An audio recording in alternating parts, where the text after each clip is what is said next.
Saudações, sejam bem-vindos aí, mais um vídeo do canal. Para aqueles que estão chegando agora, este canal ele tem o objetivo de fazer análises políticas acerca tanto da política brasileira quanto da política internacional. E são análises sob o ponto de vista que muitas pessoas podem considerar de esquerda, enfim. Né? Eu geralmente levo em conta a questão do materialismo, né?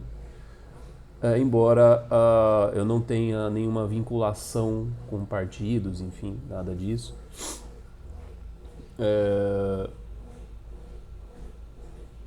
É mais um exercício retórico, filosófico, mas que tem como objetivo uma contribuição para a esquerda brasileira, né? Um posicionamento da esquerda brasileira. Então podemos dizer que este canal tem uma posição de esquerda, tá? Eu geralmente faço os vídeos enquanto trabalho, é uma coisa um tanto quanto informal, né? A gente tem que sobreviver.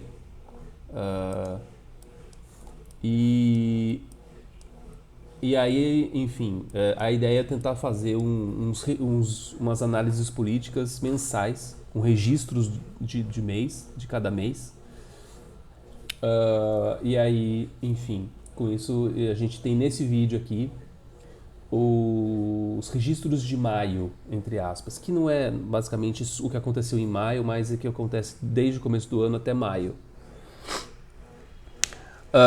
Então, esse vídeo aqui a gente vai falar mais um pouco da questão internacional, né, da questão da guerra, enfim.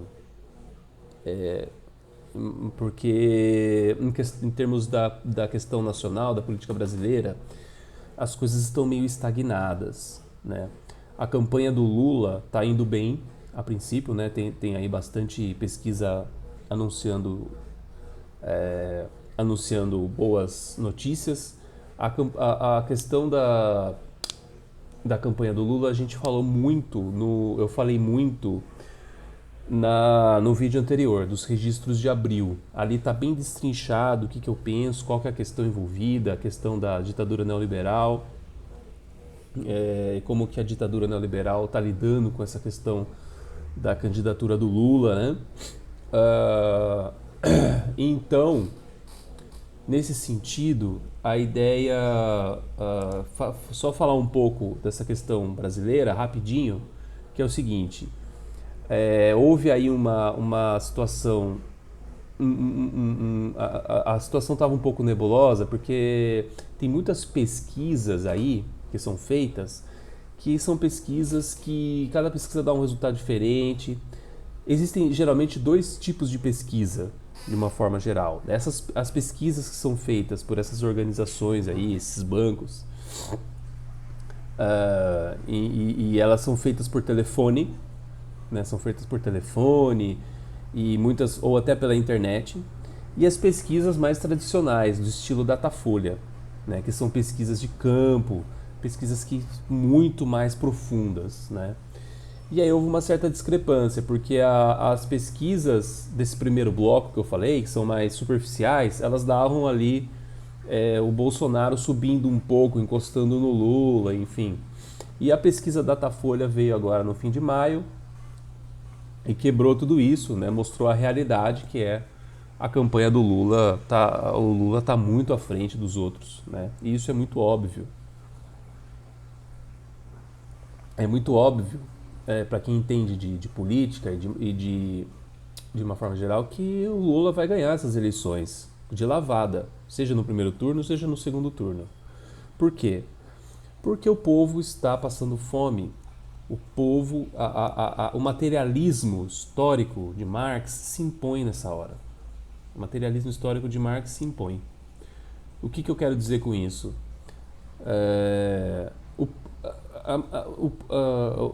O povo vota como uma forma de desespero. Ele identifica no Lula a figura que vai fazer com que ele sobreviva no dia seguinte. Entendeu? Então não tem jeito, né? Isso é uma coisa que a direita não aprendeu. A direita simplesmente ignorou isso, né? A direita fica desesperada, ela não sabe como lidar com isso.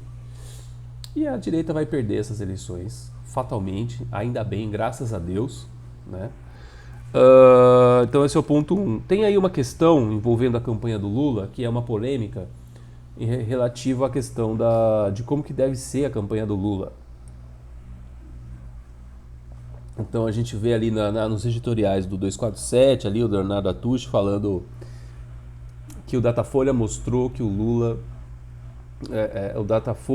o resultado do Datafolha mostra que o casamento do Lula foi que impulsionou o Lula.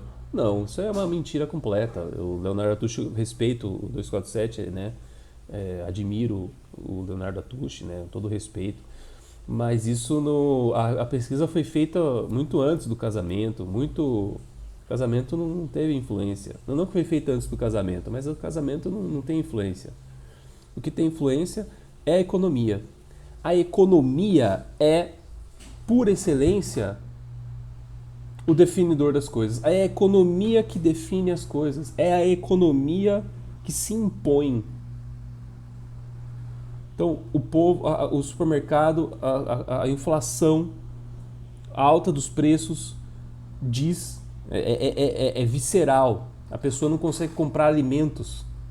Se a pessoa não consegue comprar alimentos, ela vai, psiquicamente, ela vai lembrar do quê? Dos tempos do Lula, quando ela conseguia comprar, ela enchia o carrinho do supermercado com a mesma quantia de dinheiro, comprava muito mais, com R$100, lá na época do governo Lula, comprava 5 vezes mais do que compra hoje. Isto é fatal, a economia é fatal. Não tem nada de casamento, nada de amor versus ódio, nada de fascismo versus democracia, nada, é economia.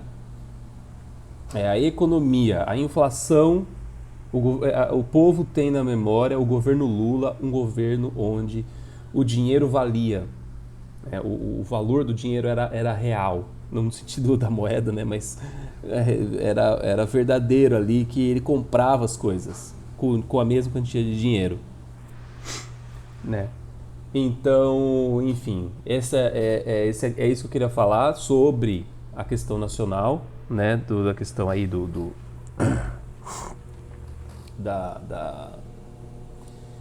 da eleição, das eleições. E aí a gente queria, nesses registros de maio, falar um pouco sobre a questão internacional, sobre a questão da guerra, né? Muito bem, então vem esse primeiro ponto. Estamos vivendo uma guerra, a Terceira Guerra Mundial? Estaremos vivendo a Terceira Guerra Mundial? Eu acredito que sim. Estamos vivendo uma espécie de Terceira Guerra Mundial, sim. Mas é uma Terceira Guerra Mundial híbrida, tá certo? O que é uma guerra híbrida? Bom, aqueles que... eu acredito que as pessoas que assistem, que eventualmente, né, pouquíssimas pessoas assistem meu canal, mas os que assistem, eu devo acreditar que elas saibam a diferença entre uma guerra tradicional e uma guerra híbrida. E é uma Terceira Guerra Mundial. A Terceira Guerra Mundial vai ser uma guerra híbrida. E ela já está acontecendo. Eu creio que a operação russa na Ucrânia, eu particularmente não chamo de guerra, tá? Isso é uma narrativa, né? A guerra híbrida, ela tem por excelência as disputas de narrativa, tá certo? A guerra híbrida, ela tem uma questão que ela não é uma guerra hardcore, ela é uma guerra softcore. Então você tem aí uma questão que é uma Terceira Guerra Mundial, tá certo? Eu acredito que essa operação militar russa, ela é de fato o início dessa Terceira Guerra Mundial, uma guerra híbrida, tá? Não uma guerra como foram as outras duas, tá? Uma guerra tradicional, tá? Enfim, ou seja, o que eu quero dizer com guerra híbrida? Ela é uma guerra misturada de economia, sanções, ataques militares, domínios estratégicos, né? Isso já vinha acontecendo há alguns anos, mas isso se intensificou com a intervenção russa na Ucrânia esse ano. Poderíamos dizer que esse ano é o início da Terceira Guerra Mundial, como sendo uma guerra híbrida. E aí o negócio está rolando, tem a questão da Ucrânia, a questão de Taiwan, né? É, a questão da OTAN, da Suécia e da Finlândia. E aí aqueles que acompanham já devem estar até mais afiados do que eu, né? Eu tenho acompanhado, sim. Mas aí, sob o ponto de vista aí de uma orientação, daquilo que pode ser um definidor, a gente vê que existe uma coisa muito nebulosa ainda, né? Sobre quem está certo, quem está errado, quem é o herói, quem é o vilão, né? Porque a gente está acostumado, como a gente é uma colônia norte-americana, vamos falar com a verdade, nós somos colônia dos Estados Unidos, a gente tem muito arraigado em termos psíquicos a questão na questão, no que se refere à questão da guerra, essa ideia dos filmes americanos, né, da questão cinematográfica, que é uma questão de soft power, né? O que eu quero dizer com soft power? É uma dominação cultural, uma dominação que ela é psíquica, uma dominação que ela acontece de forma sutil, é uma colonização das consciências mesmo, tá certo?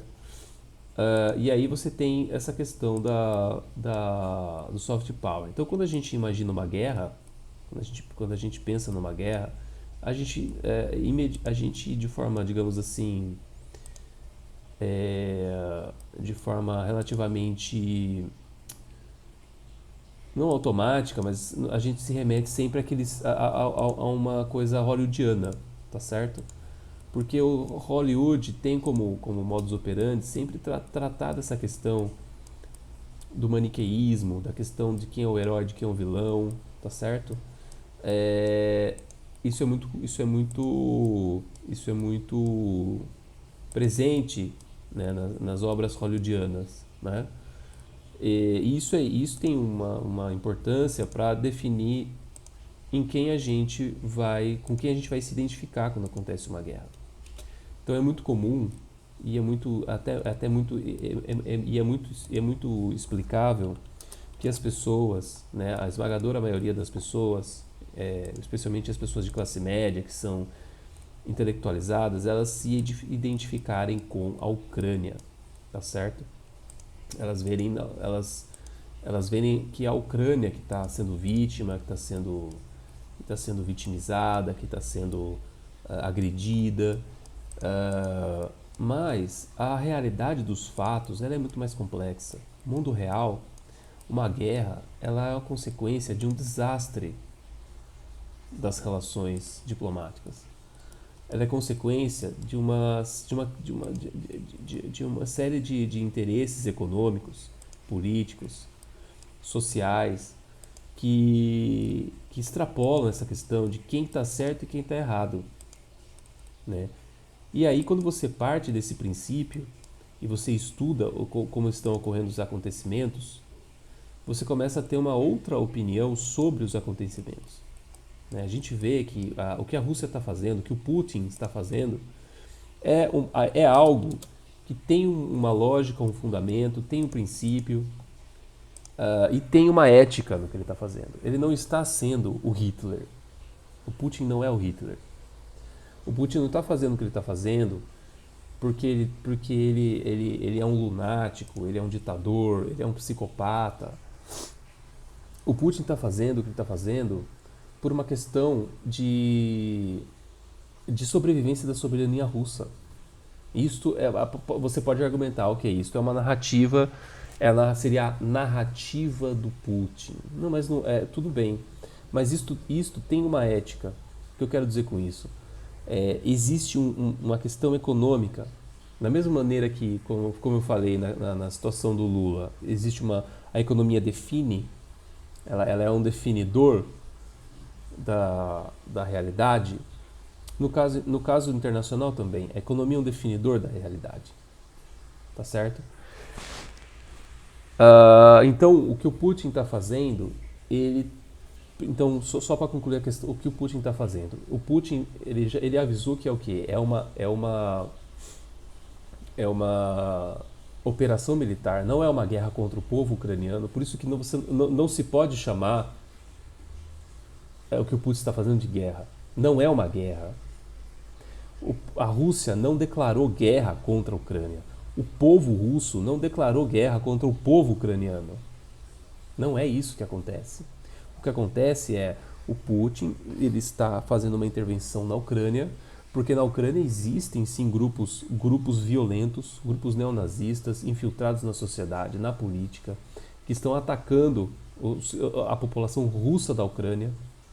E a Ucrânia, se a Ucrânia nesse contexto entra para a OTAN, é batata que a Ucrânia, controlada por neonazistas antirrussos, entrando na OTAN, ela vai atacar, ela vai ser a porta de entrada dos neonazistas na Rússia, tá certo? Então assim, esse pessoal ele vai penetrando na sociedade, como aconteceu aqui. Então se a Ucrânia entra para a OTAN, os neonazistas se perpetuando no poder na Ucrânia, qual é o próximo alvo desses neonazistas? E se irem penetrando na Rússia. Então, infelizmente, senhoras e senhores, para aqueles que assistem aqui, e aí me desculpa a esquerda, porque depois a gente vai entrar na questão do que é dessa divisão da esquerda, o Putin, ele está certo. O Putin está certo. Tá certo? Ele está certo. O que ele está fazendo tem uma ética. Ele não está destruindo a infraestrutura da Ucrânia. Ele não está atacando os cidadãos ucranianos. Pelo menos as ordens dele não são essas. Tudo bem, tem um ou outro aloprado, né, dos soldados russos que vão lá e fazem alguma atrocidade. Mas a política do Putin não é. As ordens que ele manda não são de atacar o povo russo, não são de atacar a infraestrutura dos russos. A prova disso é o que aconteceu em Azovstal, na indústria. Ele não mandou destruir a fábrica, pelo contrário.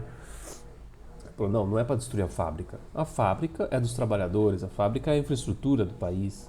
Não é para destruir a fábrica. Nós não estamos atacando o país Ucrânia, nós estamos fazendo uma intervenção política setorial. Isto é muito... É necessário que exista uma ética na discussão. Então aqueles que defendem os Zelensky, que defendem os americanos, que defendem a narrativa da OTAN, estão errados. Estão errados, porque a narrativa da OTAN é fantasiosa. A narrativa concreta e real é o Putin tem uma ética no que ele está fazendo. Ele está certo. E a questão de Taiwan é a mesma coisa. Né? Daqui a pouco a China vai fazer a intervenção dela em Taiwan. E a China vai estar certa. E se os americanos se intervirem, aí nós vamos ter um conflito entre o exército chinês e o exército americano. Aí a Terceira Guerra Mundial vai ser uma coisa que é híbrida, ela vai despontar, ela vai ter esse momento de fricção, digamos assim, de uma guerra concreta, de uma guerra de verdade. Né? Aí a China vai estar certa também, da mesma maneira. Né? E aí a gente vai. Aí as pessoas podem se perguntar, mas por que você acha isso? Por que você acha que.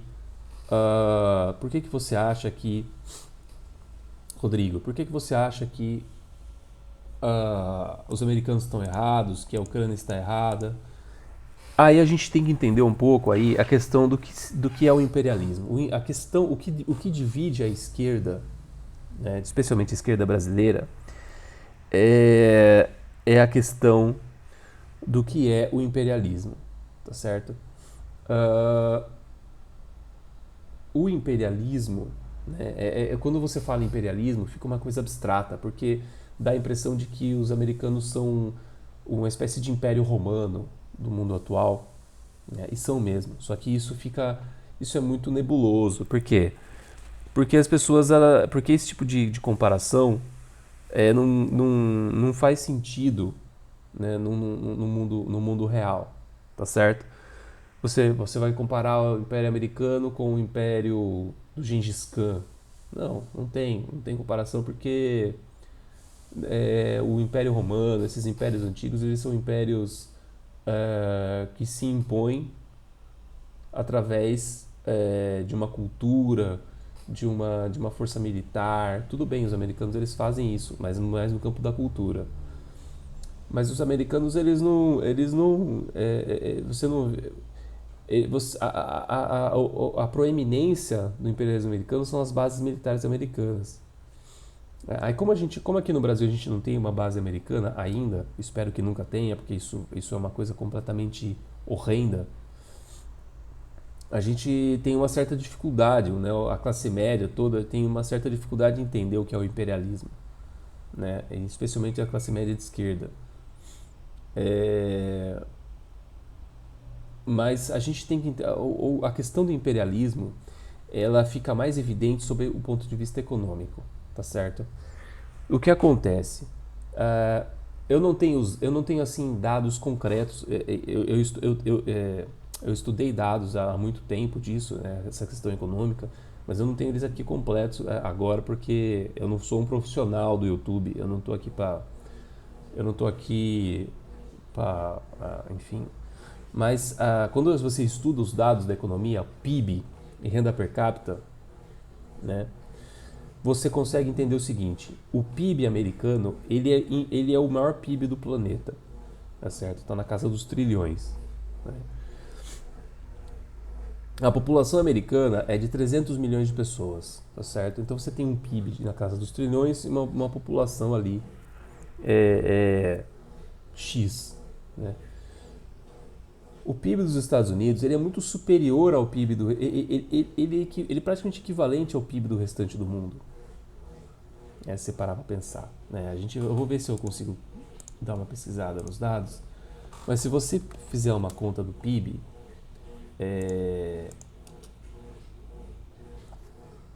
do ranking do PIB, você vai ter o seguinte: você vai ter ali os americanos em primeiro lugar, como sempre, tá certo?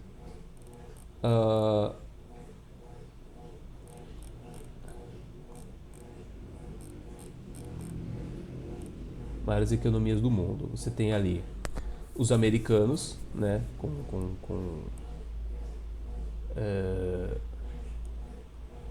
enfim, deixa eu ver qual que é a unidade aqui. Muito superior. Eles têm ali a soma deles equivale praticamente a dos outros, tá? É muito grande o PIB americano. E a população americana são 300 milhões de pessoas. Então a renda per capita do americano ela é infinitamente superior à do resto do mundo. Entendeu? A renda per capita mundial. Né?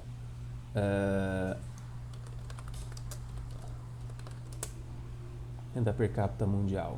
Ranking. Tá certo? Então você tem que entender sob esse ponto de vista. Né? E se você entender que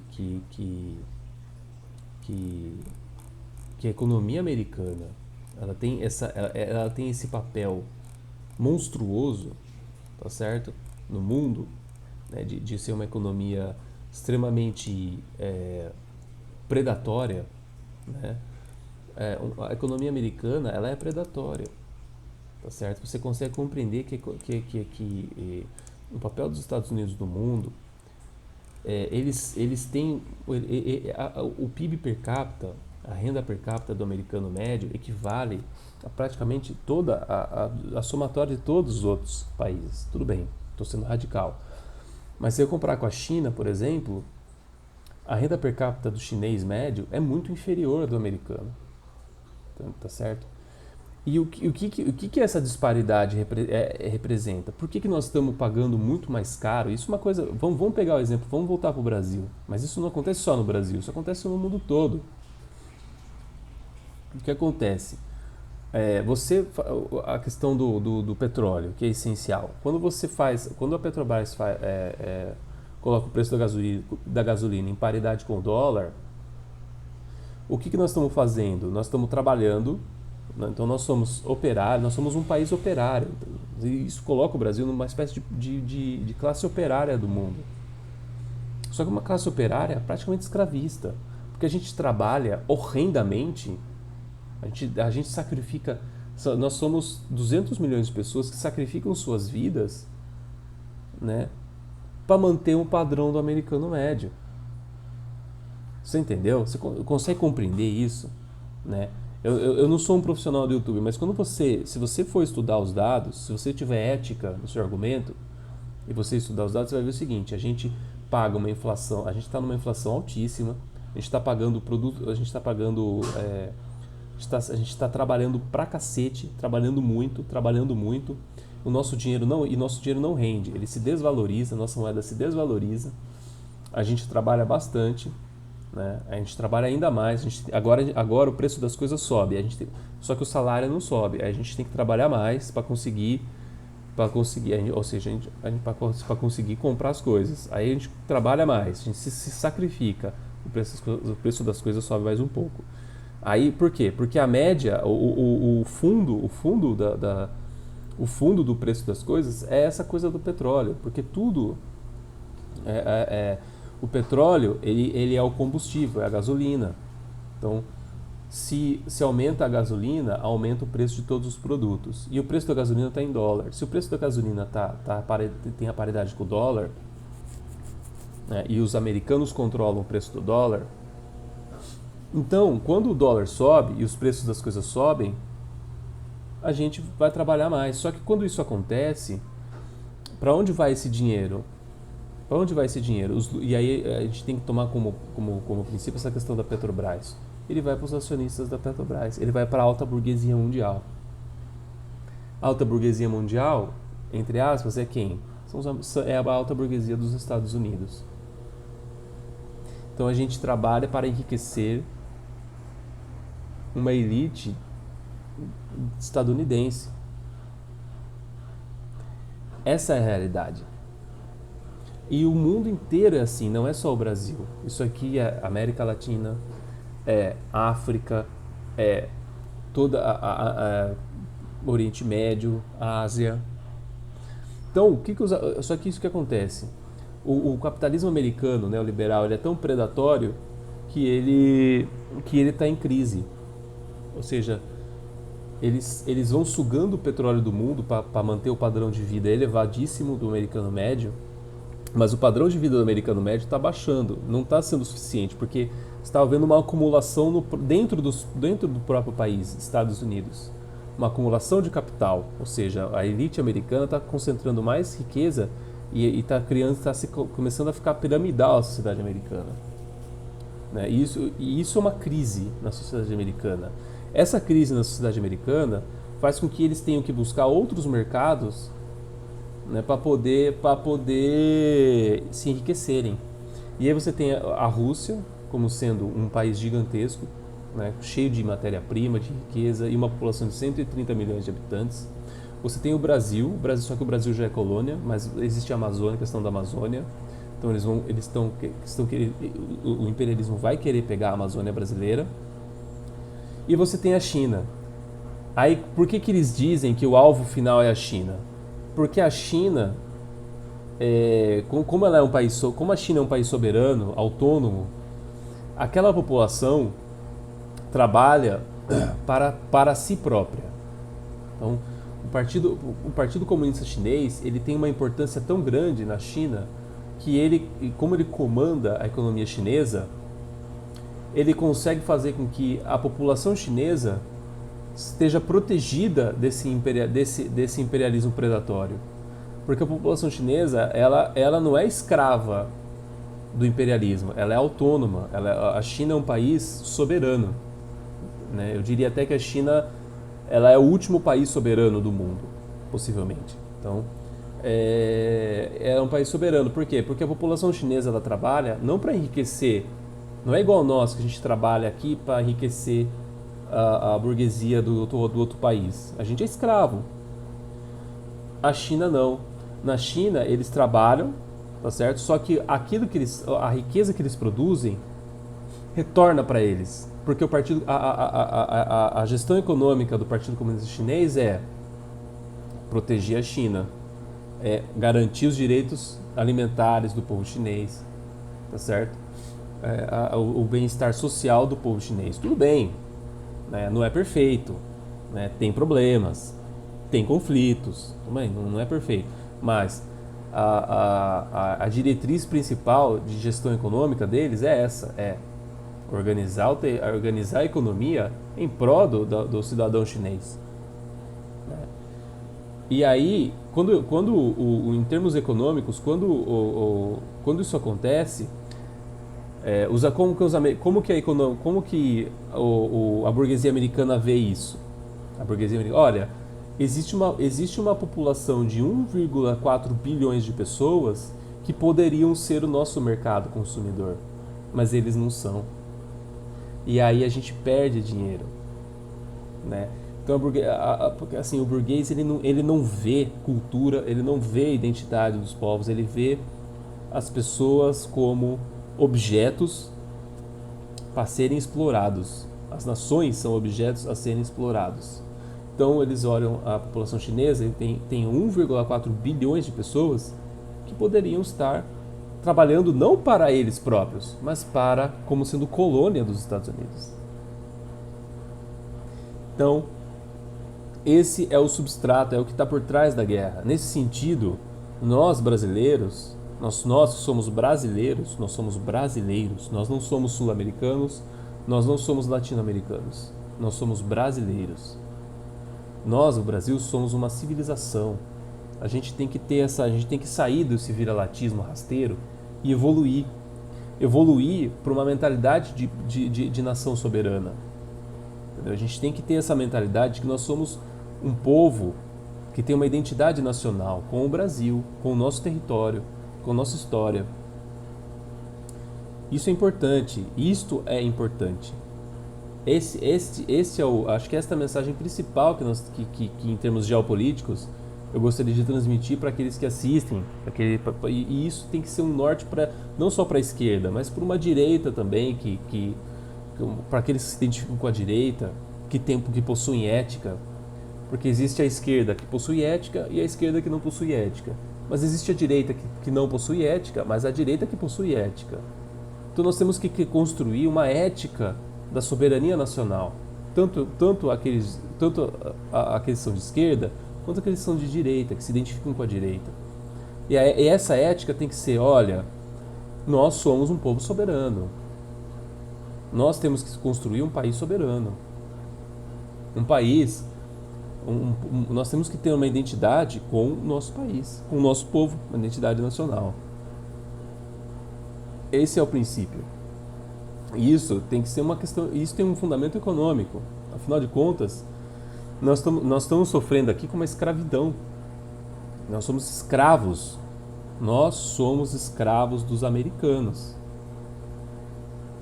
Então, se a Terceira Guerra Mundial, uma guerra híbrida entre os americanos contra a China e a Rússia, ela é contra nós também. Ela é contra nós também. Porque não é a Terceira Guerra Mundial híbrida, ela não é uma guerra para ver quem vai governar o mundo. Não é isso. Ela não é uma guerra entre os americanos, uma disputa de quem e os chineses para ver quem vai governar o mundo. Não, os americanos governam o mundo. Eles governam o mundo. Os outros países são escravos dos americanos. É uma guerra dos americanos para perpetuar a escravidão que eles perpetram sobre o resto do mundo. Então, nós temos que nos identificar com o povo russo, com o povo chinês e com os outros povos do mundo nesta guerra híbrida. Então, essa questão da Ucrânia, do Zelensky, é tudo uma jogo de manobra para construir essa narrativa da OTAN, que se prolifera pelas redes sociais, se prolifera pelas redes sociais, se prolifera pela mentalidade da classe média. E aí, a gente se ferra, o preço das coisas sobe e a gente não sabe o que fazer. A gente não sabe como protestar, como se organizar. Por quê? Porque é a mentalidade de uma nação que vai fazer isso, de uma identidade nacional. Bom, então aí eu acho que com isso eu vou encerrar aqui, tá certo? Esses foram registros de maio e até a próxima.